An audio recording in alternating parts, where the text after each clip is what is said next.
Bom dia, graça e paz.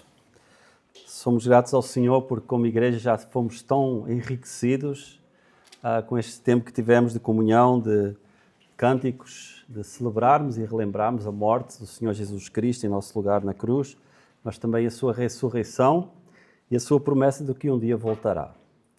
O nosso texto de hoje está em 2 Coríntios capítulo 6, já podem ir abrindo-se. Há um ditado, não sei se é português, se é inglês, se é chinês, que diz diz-me com quem andas e dir-te-ei quem és. É mais ou menos isso, não é? Ou seja, por outras palavras, tu podes dizer que és uma pessoa assim, mas o que tu evidencias, o que nós vemos, é algo diferente. Não está de acordo com aquilo em que tu dizes acreditar ou que tu dizes seres. E o título para esta mensagem é Ser e Fazeres. Ou seja, o que eu gostaria de partilhar nesta manhã é que, como discípulos de Cristo, nós estamos aqui, que somos do Senhor, nós somos caracterizados por seres e fazeres, e não por fazer e ser. Ou seja, eu faço isto, então eu sou. Não, é diferente. Nós somos filhos de Deus e isso nos leva a agir em conformidade com isso. Quando o nosso irmão Timóteo estava a reler o texto que tivemos a estudar na sexta-feira passada com o nosso irmão Samuel, e não foi 1h15, foi 1h20, tá? Não, estou a brincar. Foi muito bom, foi excelente, pena os que não estiveram, mas conforme ele disse, tem a gravação. Mas no capítulo 11, versículo 23, o Paulo começa por dizer: o que recebi dos senhores, isso vos ensinei. E eu sinceramente, Timóteo, não ouvi o resto da leitura, mas graças a Deus conheço, não é um texto novo, mas paralisei naquilo, né? O que eu recebi do Senhor, isso vos ensinei.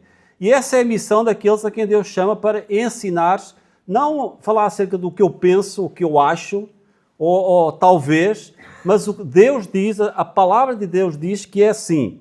E é interessante que Paulo, resumidamente, ele não só traz o ensino sobre a ceia, mas ele também traz uma advertência muito séria àqueles que estão participando destes momentos.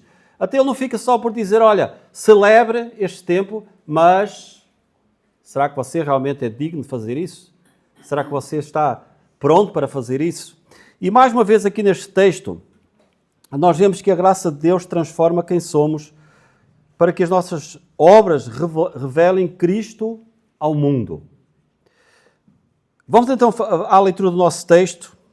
Mas antes de lermos o texto, eu gostaria de ler só em 2 capítulos diferentes, que é aquilo que nos antecede, 2 versículos. No capítulo 4, versículo 5, quando Paulo está a falar sobre o seu ministério e qual é o tema central do seu ministério, que é Jesus, ele diz: porque não nos pregamos a nós mesmos, mas a Cristo Jesus, o Senhor, e nós mesmos somos vossos servos por amor de Jesus.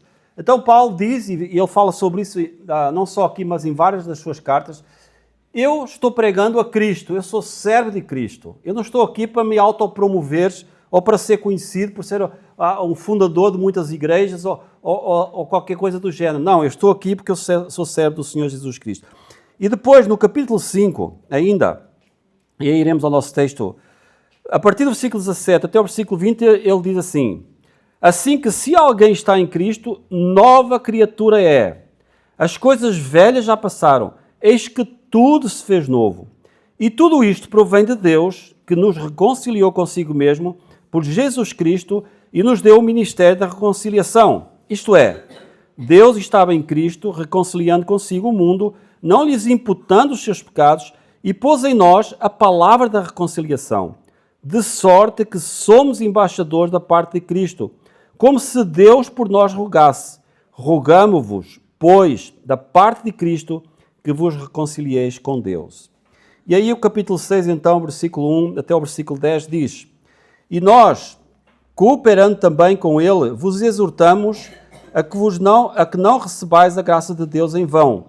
Porque diz: ouvi em tempo aceitável e socorri em dia de salvação. Eis aqui agora o tempo aceitável, eis aqui agora o dia da salvação. Não dando nós escândalo em coisa alguma, para que o nosso ministério não seja censurado. Antes, como ministros de Deus, tornando-nos recomendáveis em tudo, muita paciência nas aflições, nas necessidades, nas angústias, nos açoites, nas prisões, nos tumultos, nos trabalhos, nas vigílias, nos jejuns, na pureza, na ciência, na longanimidade, na benignidade, no Espírito Santo, no amor não fingido, na palavra da verdade, no poder de Deus, pelas armas da justiça, à direita e à esquerda, por honra e por desonra, por infâmia e por boa fama, como enganadores e sendo verdadeiros, como desconhecidos, mas sendo bem conhecidos, como morrendo e eis que vivemos, como castigados e não mortos, como contristados, mas sempre alegres, como pobres, mas enriquecendo a muitos, como nada tendo e possuindo tudo. Irmãos, nós vivemos numa época em que as pessoas valorizam resultados, desempenho e aparência, né? É o chamado currículo. Então as pessoas muitas vezes, e nós podemos cair nesse erro, e certamente já temos caído nesse erro, nós tentamos mostrar para os outros que somos pessoas bem-sucedidas, sabemos aquilo que queremos, sabemos aquilo que fazemos. E esse é o mundo em que nós vivemos. Um mundo muitas vezes de aparência. E então com o aumento das redes sociais, isso foi algo que se tornou normal, né?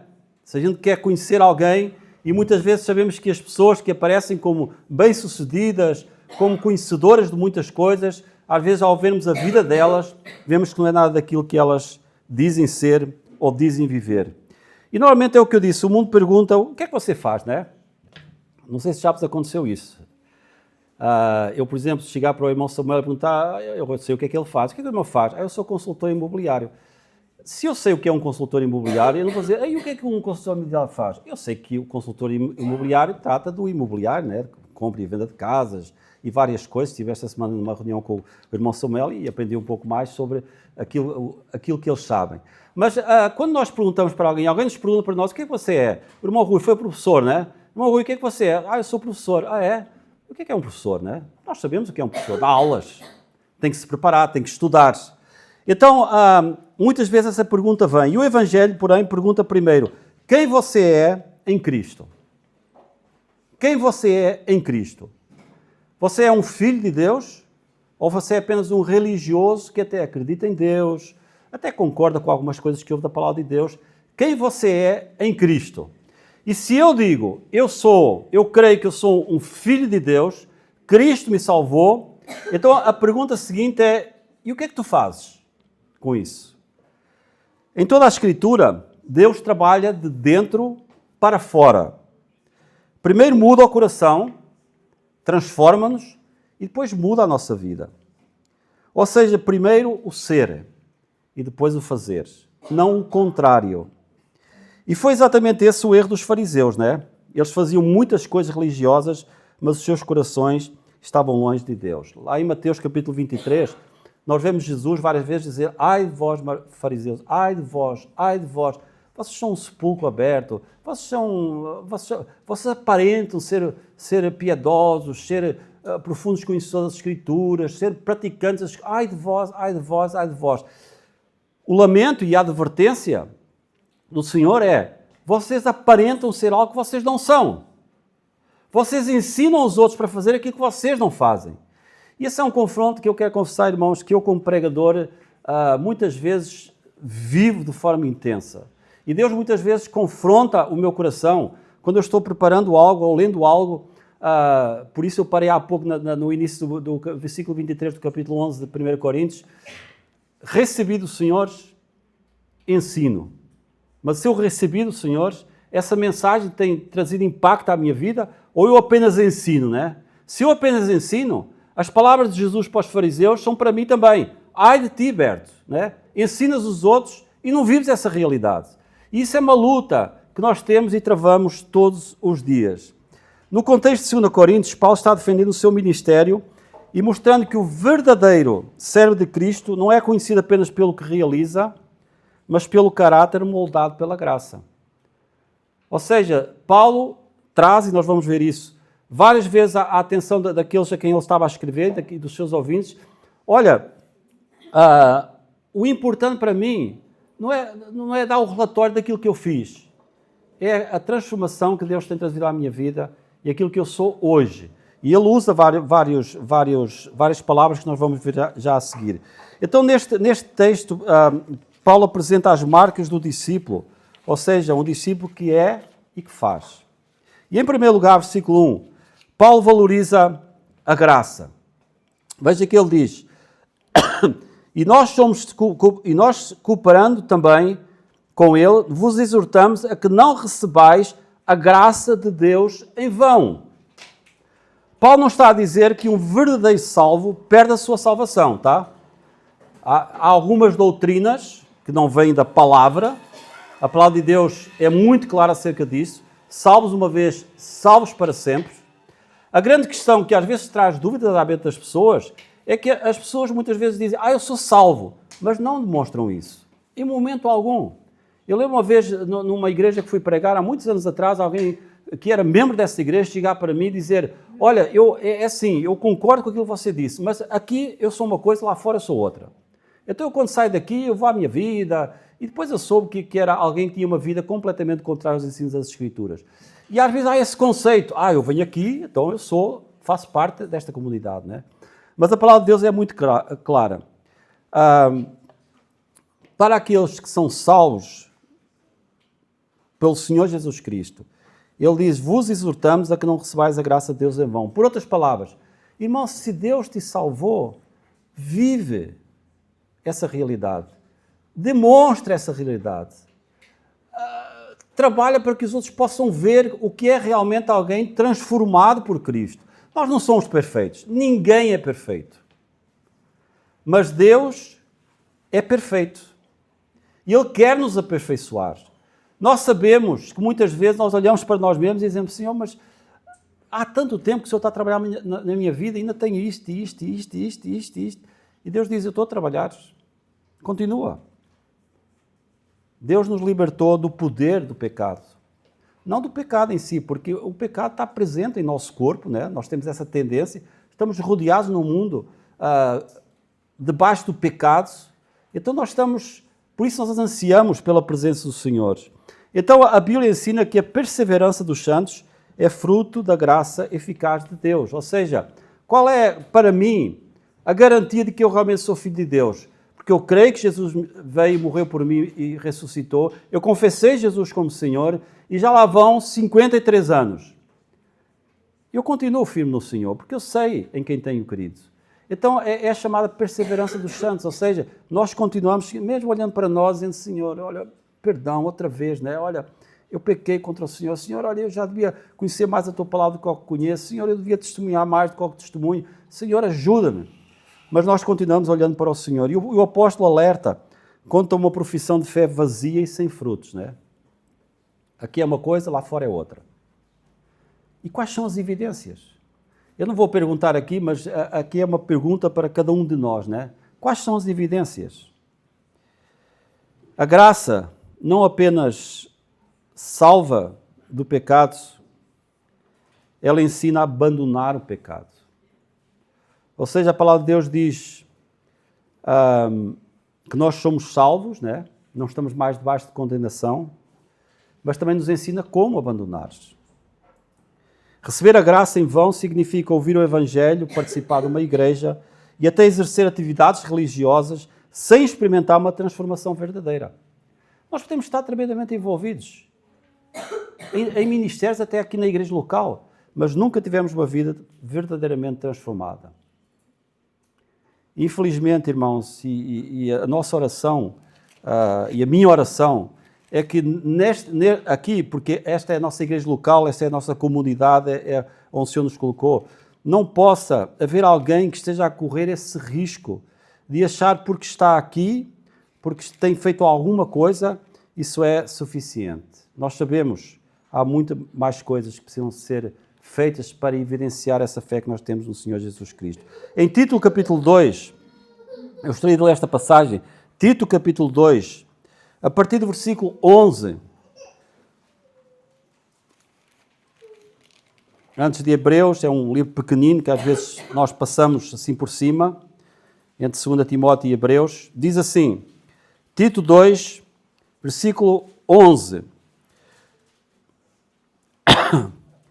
porque a graça de Deus se há manifestado trazendo salvação a todos os homens, ensinando-nos que, renunciando à impiedade e às concupiscências mundanas, vivamos neste presente século sóbria e justa e piamente, aguardando a bem-aventurada esperança e o aparecimento da glória do grande Deus e nosso Senhor Jesus Cristo, o qual se deu a si mesmo por nós, para nos redimir de toda a iniquidade e purificar para si um povo seu especial e de boas obras.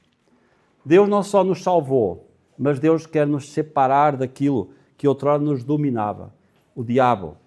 Ele tinha domínio sobre nós. Hoje nós somos templo do Espírito Santo, diz a palavra de Deus, né? Então temos o poder de Deus agindo em nós.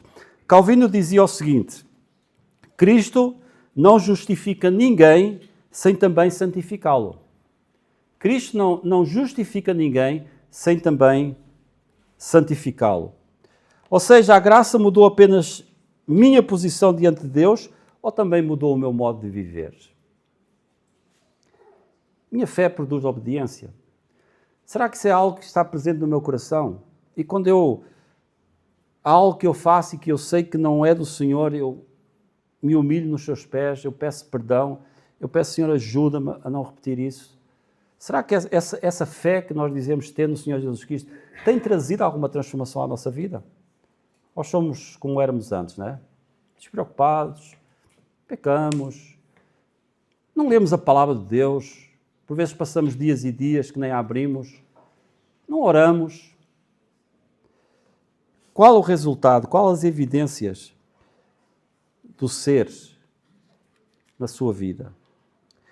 Em segundo lugar, versículo 2, não desperdices as oportunidades que Deus te concede. Veja que ele diz, voltando ao versículo 2 do capítulo 6 de 2 Coríntios, porque diz, ouvi-te em tempo aceitável e socorri-te no dia da salvação, eis aqui agora o tempo aceitável, eis aqui agora o dia da salvação. Paulo cita Isaías 49, né? Ao dizer, eis aqui o tempo aceitável, eis aqui o dia da salvação.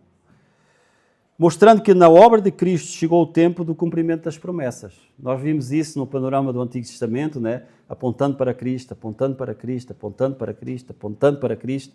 E vemos quando chegamos a Mateus, Cristo nasce, né? O primeiro Evangelho, há o cumprimento da promessa. E o cumprimento da promessa era o quê? Era que nós pudéssemos ser salvos através do sacrifício perfeito de Cristo em nosso lugar na cruz. Porque não havia outra hipótese. E nós hoje vimos o cumprimento dessa promessa. Então o Evangelho exige resposta hoje, não amanhã. E o hoje do Evangelho, o primeiro hoje do Evangelho é: tu verdadeiramente já confessaste Jesus como Senhor e Salvador? Tu já tens esta garantia da vida eterna? Tu já sabes, se Cristo voltasse hoje ou se Cristo te chamasse hoje para a eternidade, tu estarias com Ele? Essa é uma exigência que é atual. É hoje, não é amanhã. Eu creio que existem milhares de pessoas na eternidade que tinham dito amanhã, e esse amanhã nunca chegou para elas. Ah, não, mas eu estou cheio de saúde, né? Eu ainda vou viver uns anos. Muitas pessoas saíram de casa hoje pensando isso e não vão voltar. Não vão voltar. Umas vão morrer por doença, outros por acidentes, outros por outra razão qualquer. Não vão voltar para casa. E não estou a falar de velhotes. Também terá alguns. Estou falando de adultos, de jovens, de adolescentes, de crianças, de bebés recém-nascidos, que não tinham essa noção. E nós vemos isso todos os dias nas notícias. Então, o Evangelho exige uma resposta hoje. Hoje é o dia da salvação. Não é amanhã. Esquece o amanhã. A vida cristã também exige urgência. Quando eu for mais maduro, eu vou... Irmãos, Paulo fala sobre isso, em Romanos ele fala sobre isso, né? É um sacrifício vivo, santo e agradável a Deus. É um sacrifício. Se não custasse nada, né? Mas é um sacrifício por quê? Porque nós lutamos contra aquilo que são a vontade da nossa carne. E nós não podemos viver adiando a obediência, né? A desobediência traz consequências.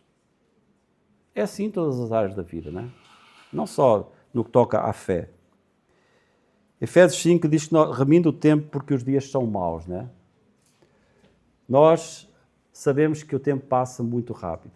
As nossas crianças, às vezes eu fico a olhar para as nossas crianças e fico a pensar assim, mas eu conheci o pai deles solteiro. Aliás, alguns eu conheci os pais deles da idade deles. Já imaginaram? Já imaginaram os vossos pais da vossa idade? Pois, eu conheci-os. Eles dizem assim, pois é velhote, né? Então é natural. Mas é assim a vida. E amanhã, se o Senhor permitir, e quando digo amanhã, daqui a uns anos, eles vão estar a olhar para os pais com a minha idade, 70 anos, e vão estar também a dizer isso, né? Para os filhos deles. Eu conheci os vossos pais, né? Eles eram novos, jovenzinhos. Irmãos, a vida passa muito rápido e nós temos que, e conforme diz aqui o texto, né? Que hoje possa ser o dia da tomada de decisões, que hoje possa ser o dia da salvação para muitos daqueles que estão aqui ou para alguns daqueles.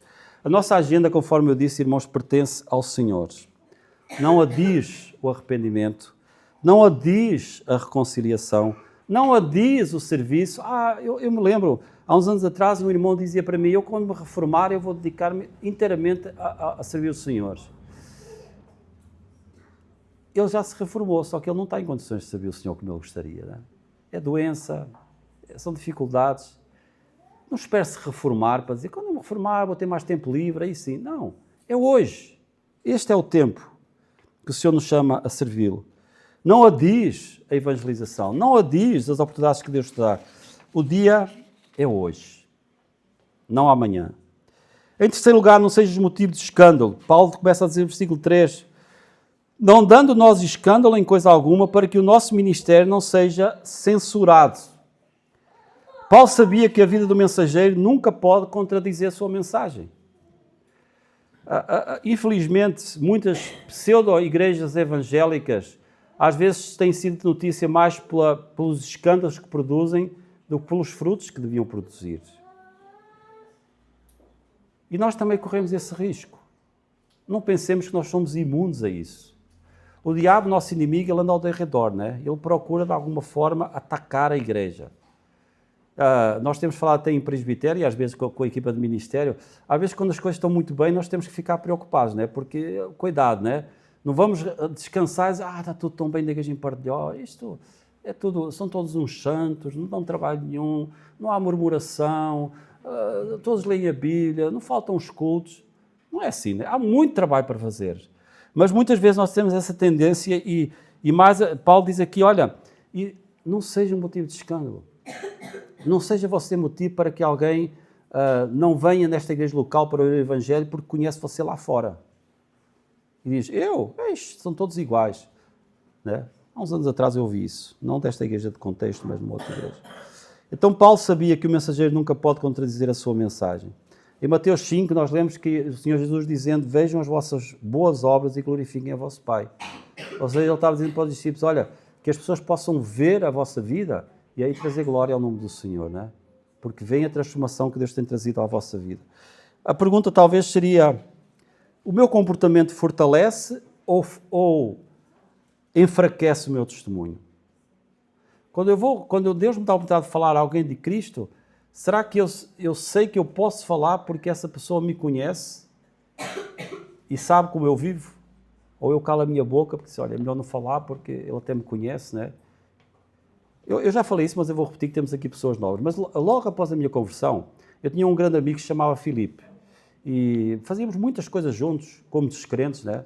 Íamos nos bailes e das festas e fumávamos e fazíamos as coisas.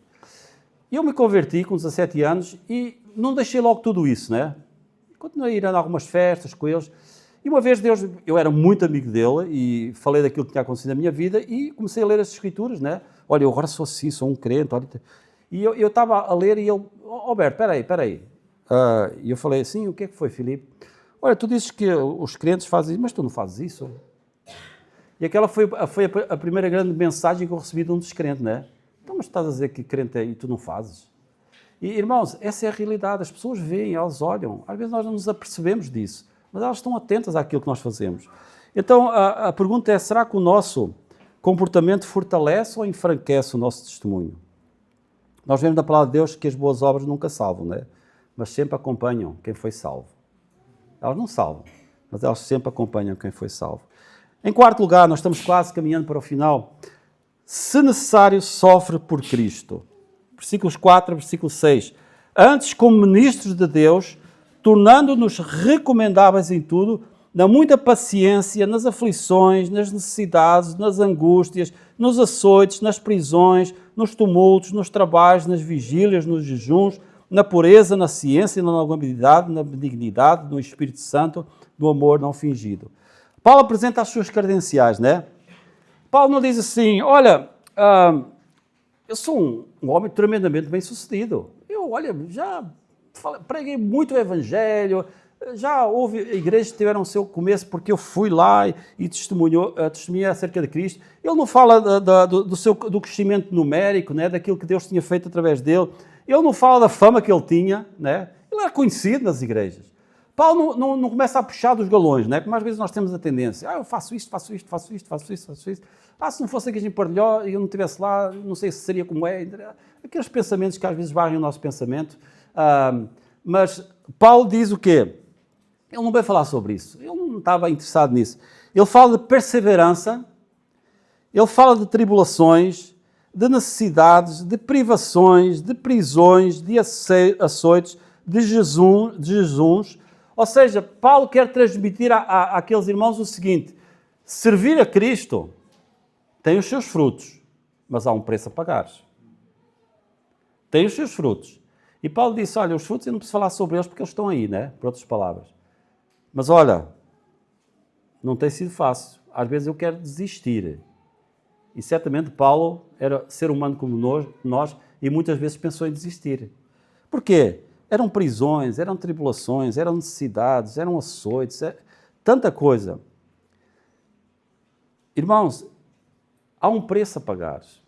E sabe que muitas vezes nós não queremos nos envolver porque há um preço a pagar.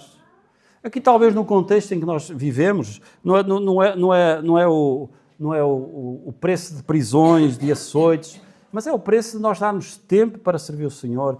Muitas vezes, como família, conversarmos e dizemos, olha, nós até podíamos ter mais um tempinho livre esta semana, mas tem isto e isto, precisa ser feito no ministério da igreja ou noutros ministérios. Olha, o pai e a mãe vão estar mais envolvidos, ou o pai ou a mãe, e explicar para os filhos, porque é bom eles crescerem também com esse conhecimento de que nós servimos o Senhor, mas amamos a família, né? Cuidamos da família, mas muitas vezes esse serviço exige tempo, existe sacrifício, existe abrir mão de coisas que nós até gostaríamos de fazer, mas estamos focados naquela necessidade.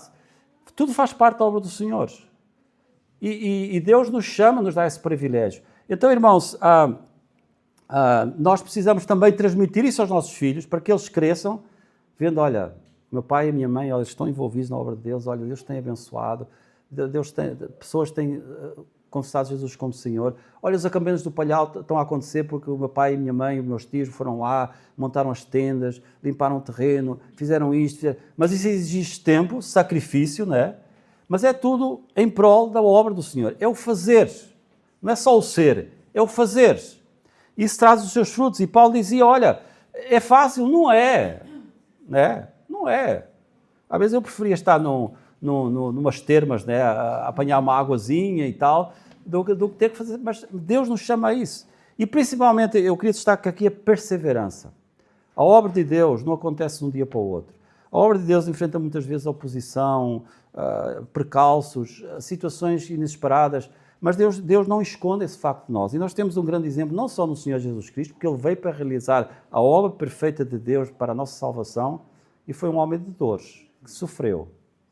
Ele abriu mão de tudo para se entregar por nós naquela cruz. Então, Paulo fala sobre isso e depois ele apresenta as virtudes produzidas pelo Espírito. Ele fala de pureza, conhecimento, paciência, bondade, amor sincero. Até ele diz, olha, isso é o que Deus tem feito na minha vida. Eu me sujeito a tudo isso porque Deus tem-me dado, Deus tem-me purificado todo o pecado. Deus tem-me revelado a sua vontade. Deus tem-me, a paciência que eu tenho tido vem do Senhor. A bondade que eu tenho pelo próximo, mesmo por aqueles que me querem fazer mal, vem do Senhor. Esse amor é um amor sincero, não é um amor interesseiro.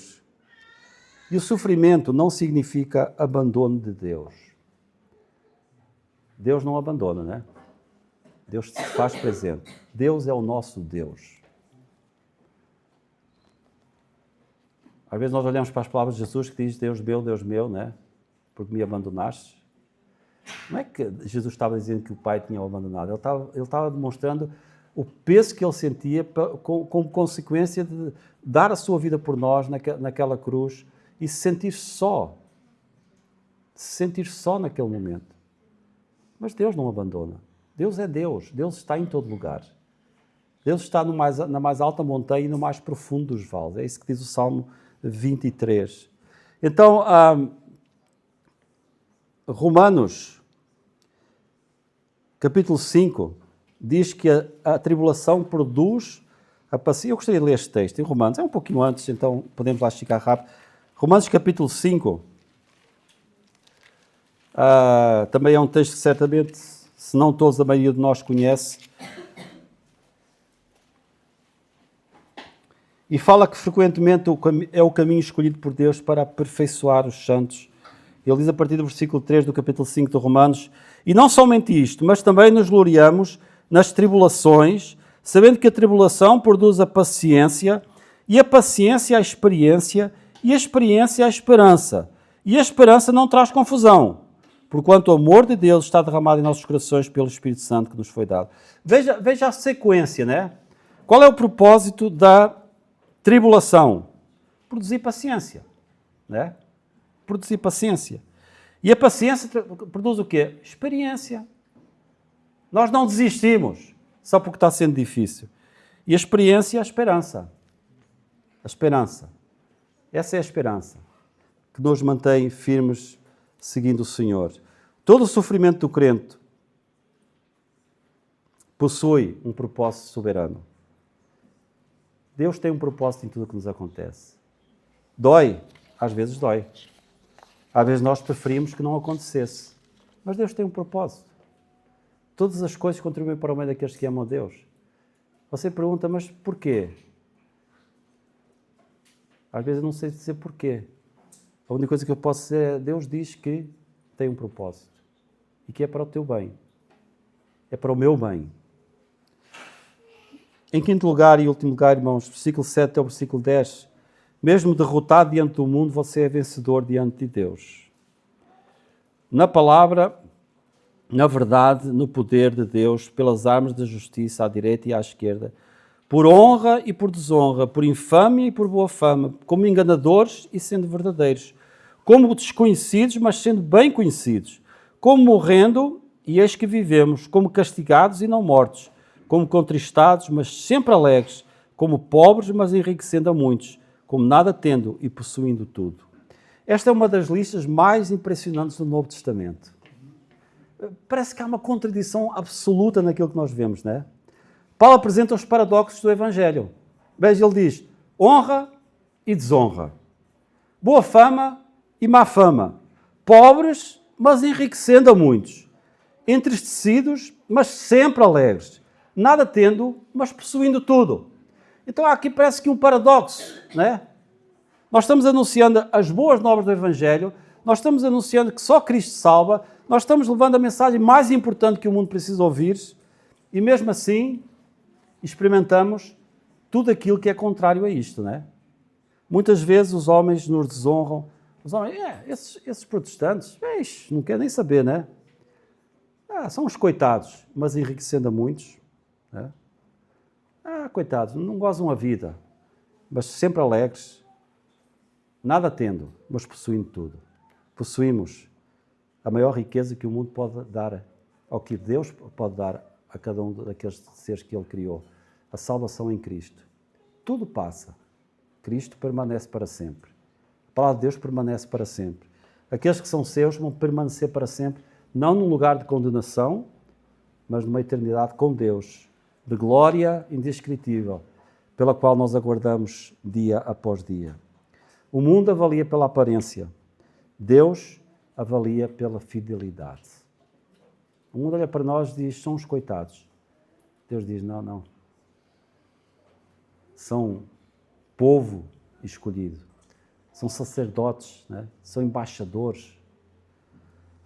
A vitória do discípulo nem sempre é visível nesta vida. A nossa esperança está na eternidade. Muitas vezes não vamos ver os resultados daquilo que foi o cumprimento da missão que Deus nos deu mas a eternidade trará a evidência esses resultados. Há muitos irmãos nossos e muitas irmãs nossas que são usados pelo Senhor em lugares onde nós nem sabemos onde eles estão, mas eles estão lá pregando o Evangelho, estão fazendo a obra de Deus. Não sabemos quem eles são, não sabemos onde eles estão, mas Deus sabe. E um dia Deus trará isso de forma visível a todos aqueles que estarão na eternidade com Ele. Vamos ainda ler Romanos capítulo 8, e nós estamos mesmo fechando este tempo de meditação da palavra do Senhor. Romanos 8, versículos 35 em diante, diz: Quem nos separará do amor de Cristo? Pergunta. Quem nos separará do amor de Cristo? A tribulação, ou a angústia, ou a perseguição, ou a fome, ou a nudez, ou o perigo, ou a espada? Como está escrito, por amor de ti, somos entregues à morte todo o dia. Fomos sepultados como ovelhas para o matadouro. Mas em todas estas coisas somos mais do que vencedores por aquele que nos amou. Porque estou certo de que nem a morte, nem a vida, nem os anjos, nem os principados, nem as potestades, nem o presente, nem o porvir, nem a altura, nem a profundidade, nem alguma outra criatura nos poderá separar do amor de Deus que está em Cristo Jesus, nosso Senhor. Veja que a palavra de Deus diz: quem nos separará? E termina dizendo: ninguém, nada. Nós estamos firmes no Senhor. Irmãos, o texto começa falando de graça e termina mostrando uma vida transformada. O texto que nós lemos. Isto resume o Evangelho. Pela graça sois salvos mediante a fé. Isso não vem de vós, é dom de Deus. Não vem de obras para que ninguém se glorie. Então ele começa falando da graça e termina mostrando uma vida testemunhada. A graça, conforme nós vimos, produz um novo ser. E o novo ser produz um novo fazer. Eis que tudo se fez novo. Nós fazemos boas obras não para sermos aceitos, fazemos boas obras porque já fomos aceitos pelo Senhor Jesus Cristo. Nós somos salvos somente pela graça, mediante a fé. Porém, a fé que salva nunca permanece sozinha. Ela sempre produz fruto. E eu gostaria de terminar com algumas perguntas. Você apenas frequenta a igreja evangélica em Partilhó ou foi transformado pela graça? Você é um frequentador da igreja? Ou você já foi transformado por esta graça? A sua vida confirma a mensagem que a sua boca anuncia? Se for ter com as pessoas que te conhecem, ou você for ter com as pessoas que me conhecem e perguntar: olha, diz-me, conheces o Berto? Sim, sim. E como é que ele é? É como nós, né? Temos conversas assim, sem jeito nenhum, vai em lugares que nós vamos. Ou será que eles dirão: não, eu conheço, olha, eu conheço a sua vida, o seu testemunho, da sua fé. Você está a aproveitar as oportunidades que Deus te dá, que Deus te concede? Deus chama a todos aqueles que são seus filhos para servi-lo. Há trabalho pronto para ti, cristão, né? diz o hino, que demanda toda a tua devoção. Há trabalho. Eu costumo dizer que na obra de Deus não há desemprego, né? Só há quando a gente quer, né? Não há desemprego. Quando o sofrimento chega, você permanece fiel? Ou você começa a reclamar, a dizer: Deus, mas porquê, né? Então, mas eu até estava a ajudar na igreja, eu até estava a ler a Bíblia, Deus, porquê? E aí, quinto lugar e último, a sua identidade depende da opinião do mundo ou da aprovação de Deus? Você se identifica como filho de Deus porque você é um filho de Deus? Ou você depende da opinião dos outros, né? O discípulo verdadeiro não vive a tentar parecer cristão. Ele vive para revelar a Cristo. Essa é a sua missão, ponto final. Ide, pregai o Evangelho a toda a criatura. É o desafio que Deus nos lança, através do Senhor Jesus Cristo. Primeiro Deus transforma o ser. Deus me transforma, Deus me salva. Depois essa transformação aparece naturalmente no fazer. Pelos frutos os conhecereis. Então é a maior evidência. Esse é o Evangelho da Graça e a marca do verdadeiro seguidor de Jesus. Ser nos leva a fazer. E que a nossa oração aqui, cada um de nós, já aqui nesta manhã, em primeiro lugar, se você não é do Senhor, confessa Jesus como Senhor. Você já ouviu tantas vezes este desafio e talvez você já diz para mim, eu já sei, já ouvi isso muitas vezes. Mas sabe, nós falamos isso não é para ser chatos. É porque nós sabemos o que a Bíblia diz acerca disso. Hoje é o dia. E nós que somos filhos de Deus, irmãos e irmãs e aqueles que são membros desta igreja, há trabalho pronto. Os ministérios da igreja são muito amplos. Não é só o ministério de pregar a palavra ou da escola dominical. Há tanta coisa. Se gostarias de servir o Senhor em alguma área, chega para para os irmãos que são presbíteros, pergunta, irmão, há alguma necessidade? Posso ajudar em alguma coisa? Há tanta coisa para ser feita. Que o Senhor nos ajude, irmãos, para que, como seus filhos, como igreja do Senhor em Pardilhó, nós sejamos conhecidos porque somos do Senhor. E as evidências disso estão patentes, não só à nossa comunidade aqui, como igreja, mas àqueles que nos conhecem e conosco convivem no nosso dia-a-dia.